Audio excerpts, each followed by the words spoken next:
जय हिंद साथियों, स्वागत है हमारे YouTube channel AK electrical classes में। मैं हूं अजय प्रजापत। मैं लेकर आया आपके लिए राजस्थान विद्युत वितरण कंपनी की जो भर्ती निकली है टेक्निकल हेल्पर, उसके लिए निःशुल्क YouTube पर क्लासेस। दोस्तों अभी तक हमारी 4 क्लास हो चुकी है, 5वीं क्लास है जिसमें हम बेसिक इलेक्ट्रिशियन से कौन कौन से क्वेश्चन बन सकते हैं और कौन कौन से क्वेश्चन अभी तक आए और नए क्वेश्चन किस तरह से बन सकते हैं, उन सभी को हम देखेंगे। दोस्तों यदि आप हमारे चैनल से नए जुड़ रहे, चैनल को सब्सक्राइब कर लीजिए, बेल आइकन को प्रेस कर लीजिए। तो हमारा पहला क्वेश्चन जो है, एम्पियर किसकी इकाई है?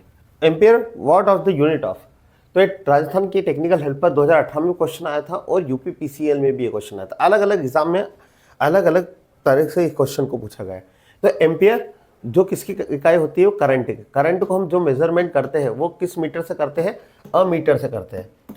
और जिस इसकी ऐसा यूनिट क्या होती है हमारी? एम्पियर। क्या होती है? एम्पियर। तो एम्पियर किसको नापते हैं? हम करंट को मेजरमेंट करते हैं। एक और बात बता दो, जो अमीटर होता है वो उस मीटर को हम जो मेजरमेंट करते हैं लगाते हैं उसको हम सीरीज में लगाते हैं। सीरीज में हम लगा के हम अमीटर को कनेक्ट करते हैं। क्यों करते हैं? क्योंकि अमीटर सीरीज में जो करंट हर इक्विपमेंट में क्या होता है? समान होता है। तो आपको ध्यान रखना है, सीरीज में हर उपकरण लगाए, जैसे मान लो 5 बल्ब लगाए सीरीज में लगाए तो सभी बल्बों में करंट का मान क्या होगा? समान। तो इसलिए हम अमीटर को काय में लगाते हैं? सीरीज में लगाते हैं। तो दोस्तों आपको समझ में आया होगा। अमीटर की जो करंट की खोज की थी उस साइंटिस्ट का नाम था आंद्रे मेरी एम्पियर। आंद्रे मेरी एम्पियर। तो दोस्तों यहां से आपको इतनी सारी जानकारी यहां मिली होगी। नेक्स्ट क्वेश्चन की तरफ जाते हैं हम। विद्युत ऊर्जा की इकाई है the unit of electrical energy. UP RBN में पूछा गया था। तो विद्युत ऊर्जा होती क्या है? तो एनर्जी आपको पता होगा, तो हम मीटर जो होता है हमारा वो क्या नापता है? एनर्जी को मेजरमेंट करता है। किसको नापता है? एनर्जी को। जो भी वर्क, जो हम कह सकते हैं कि भाई जो भी वर्क हो रहा है और कितना वर्क नापना है, उसको जिस जो नापा जाता है उसको हम बोलते हैं किलोवाट। किलोवाट घंटा, KWH। किसमें नापता है हम एनर्जी को? KWH।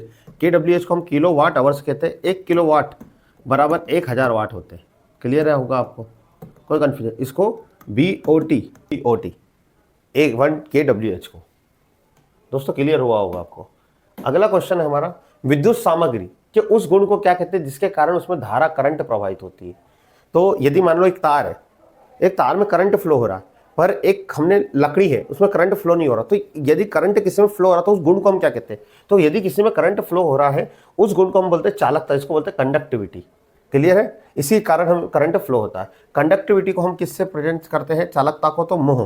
किससे प्रदर्शित करते हैं? मोह। इसका सिंबल कैसा होता है? इस तरह से। क्लियर है? आपको समझ में आया होगा। एग्जाम में आ सकता है चालकता का सिंबल कैसा होता है? इस तरह से होता है। तो नेक्स्ट क्वेश्चन है हमारा दोस्तों, यदि आपको वीडियो पसंद आ रही है तो वीडियो को लाइक कर दीजिए, चैनल को भी सब्सक्राइब कर लीजिए। दोस्तों आदर्श रूप में नियतांक वोल्टा स्रोत के रूप में होना चाहिए।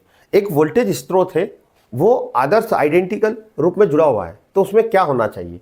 तो पहले मैं बता दूं कि जो वोल्टेज स्रोत क्या होता है। तो वोल्टेज स्रोत जैसे हमारी बैटरी हो गई, सेल हो गई, जो हमको वोल्टेज दे रहे हैं वो सब क्या कहलाएंगे? वोल्टेज स्रोत। तो इन्होंने बोला ऐसा होना चाहिए आइडेंटिकल, यानी हम जिसकी कल्पना कर सकते हैं। जैसे मान लीजिए कि बैटरी है, ये बैटरी कितने वोल्ट की? मान लीजिए 12 वोल्ट की, ये माइनस है। तो आपको मान लो ये बल्ब लगा है, यानी मान लो एक उपकरण लगा है, वहां पर आप चेक करो तो यहाँ पर भी आपको आउटपुट भी कितना आना चाहिए? 12 वोल्ट आना चाहिए, यानी इसको रोकने वाला कोई होना नहीं चाहिए। तो इन्होंने बोला ऐसा क्या होगा जब नहीं रुकेगा? क्या अनंत रेजिस्टेंस होगा, अनंत धारिता कैपेसिटी होगी, या शून्य रेजिस्टेंस? तो याद रखिएगा दोस्तों, वोल्टेज यदि आपको आइडल रजिस्टेंस यानी कैपेसिटी वोल्टेज सोर्स है तो यहाँ पर रेजिस्टेंस क्या होना चाहिए? 0। इसमें रेजिस्टेंस क्या होना चाहिए? 0, कि वहां पर पूरा के पूरा वोल्टेज मिल पाए। पर दोस्तों ये काल्पनिक है, कभी भी प्रैक्टिकल तौर पे ऐसा नहीं होता। हर वायर में कुछ ना कुछ रेजिस्टेंस होता है। तो इसका आंसर आएगा शून्य रेजिस्टेंस। अगला क्वेश्चन है हमारा, वोल्टेज की इकाई इनमें से कौन सी है? ये BECIL NMRC इलेक्ट्रिशियन के एग्जाम में आया था। वोल्टेज, वोल्टेज होता क्या? करंट को जो आगे दबाव या धक्का देने का काम करता है उसको हम वोल्टेज कहते हैं। क्लियर है? वोल्टेज को ऐसा यूनिट होती है वोल्ट। ये क्या होती है? वोल्ट। अब जैसे इसका फार्मूला होता है, वोल्टेज बराबर किसी आवेश पे किया गया कार्य कितना है। यदि हम किसी वोल्टेज को हम जब धक्का दे रहे हैं तो उसने कितना कार्य करा, वो चार्ज क्या है, तो उसी को हम कहते हैं वोल्ट।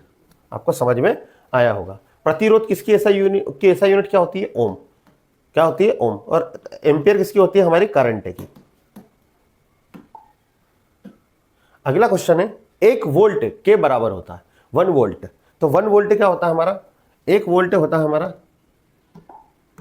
1 वोल्ट होता है किया गया कार्य किस पर, आवेश पे, यानी कोई चार्ज इलेक्ट्रॉन पर हम यानी करंट को आगे ले जाने के लिए जो धक्का देता है उसको हम क्या कहते हैं, वोल्टेज। तो हम यदि किसी को धक्का दे रहे हैं तो उसमें किया गया काम, किस पे धक्का दे रहे हैं, चार्ज, चार्ज को हम बोलते हैं करंट, चार्ज जो फ्लो हो रहा है उसको हम क्या बोलते हैं, करंट। तो किया गया कार्य को हम बोलते हैं डब्ल्यू, और हम कार्य को हमें नापते हैं जूल में, और चार्ज को हम नापते हैं कुलाम में। तो चार्ज बटे कुलाम इसका आंसर आना चाहिए, चार्ज बटे कुलाम। तो जूल, हाँ सॉरी, जूल बटे कुलाम, जूल बटे कुलाम, यहाँ पर है जूल बटे कुलाम इसका आंसर है। दोस्तों यदि आपको वीडियो पसंद आए तो वीडियो को लाइक कर दें, चैनल को भी सब्सक्राइब कर लीजिए। एक स्थिर विद्युत फील्ड के विरुद्ध एक इकाई चार्ज को 2 बिंदुओं के बीच स्थानांतरित करने के लिए किया जाता है तो वो क्या कहलाता है। ये राजस्थान टेक्निकल हेल्प में 2018 में क्वेश्चन आया था। अब बच्चा यहाँ शुद्ध हिंदी नीमी पैटर्न की लैंग्वेज आती है, बच्चा समझ नहीं पाता, तो समझिएगा दोस्तों। ये दो चार्ज है Q1 और Q2। इन 2 चार्जों के बीच, जब 2 बिंदुओं के बीच हम चार्ज को हम ट्रांसफर करें, क्या करें, ट्रांसफर कर दें, तो ट्रांसफर करने के लिए जो वर्क किया जाता है उसको हम बोलते हैं वोल्टेज। क्या बोलते हैं हम, वोल्टेज, पोटेंशियल डिफरेंस वोल्टेज। तो वो क्या कहलाता है, हमारा वोल्टेज कहलाता है। अगला क्वेश्चन है दोस्तों, एक सर्किट में इलेक्ट्रॉन को धकेलने वाला दाब को कहा जाता है। तो अभी मैंने बताया था यदि हम किसी सर्किट में इलेक्ट्रॉन यानी करंट को अग्गा जो धक्का लगाता उसको हम कहते हैं वोल्टेज। क्या कहते हैं हम, वोल्टेज। तो आपको समझ में आया होगा। इसमें तापमान को हम काय में नापते हैं, तो केल्विन और सेल्सियस में नाप सकते हैं। आवृत्ति किसकी इकाई है, क्या इकाई होती है, हर्ट्ज होती है। रेजिस्टेंस को हम ओम में नापते हैं। वोल्टेज क्या होती है, किसकी इकाई है, वोल्ट की। तो अगला क्वेश्चन हम दोस्तों सोल्व करते हैं। यदि किसी आवेश प्रवाह की दर समय के साथ बदलती तो किसी समय भी धारा किसके द्वारा निर्धारित किए जाते हैं। तो हमारा करंट क्या होता है, आवेश, करंट की परिभाषा होती है कि यदि किसी कंडक्टर में चार्ज फ्लो हो रहे पर यूनिट टाइम, उसी को हम क्या कहते हैं, करंट। तो करंट होता है हमारा I बराबर यदि उसमें कितना चार्ज बह रहा है और कितने समय तक बह रहा है उसको ही हम बोलते हैं करंट। तो करंट का फार्मूला होता है I बराबर dQ/dt। उसमें कितना चार्ज बह रहा है और कितने समय तक बह रहा है उसी को हम क्या कहते हैं, करंट। अगला क्वेश्चन है, इलेक्ट्रॉन के प्रवाह को कहा जाता है फ्लो ऑफ इलेक्ट्रॉन। तो इलेक्ट्रॉन के फ्लो को हम कहते हैं करंट।